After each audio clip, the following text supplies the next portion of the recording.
Hey, thank you so much for this question. To answer you directly, no, you never have to use a word that doesn't feel right and authentic for you. Language is super powerful, internal and external, and when we're communicating in our relationships and so on and so forth.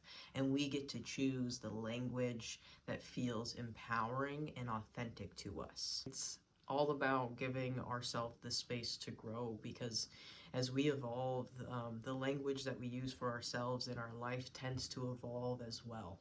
And it's really up to each and every single one of us individually and internally on our own how we choose to use the words. We can either choose to use words to empower us, and sometimes we use words and labels that limit us and feel very disempowering. So for me, I choose to use that word detransition because I genuinely thought for the last 7 years that's what was happening. I went back to she, her, doing life as usual. I quit, my hormone treatment cold turkey, all of those things. There was a time and period that I really just wanted to erase that part of my life. So like detransitioning really does fit the box for me. And a part of using this word as I, retransition and come out as trans again and, share my story in this new way, I continue to use the word because I want to reclaim that word as well. Because I don't think it's something that I need to be ashamed of like I once was before, like wanting to erase that part of it. Like I don't need to feel that way, and I want to help other gender non-conforming people around the world feel that way as well. It's your journey and your path to carve. And for so many people like myself and the person that had asked me this question inside the DMs, like detransitioning and going off of hormone treatment for many different reasons, like my reasons were completely different than from what the person inside my DMs had messaged me. So there's all kinds of reasons that people could, detransition.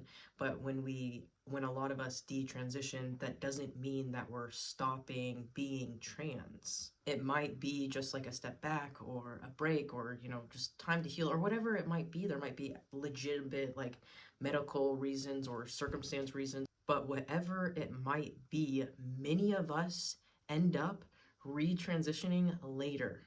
So for me personally, using that word detransition, what I think about for my personal experience is really detransition was giving myself the space to heal, to grow, to evolve, to be ready and have that foundation to face my truth and then live out my truth. That's what detransitioning really means to me at this point in my journey.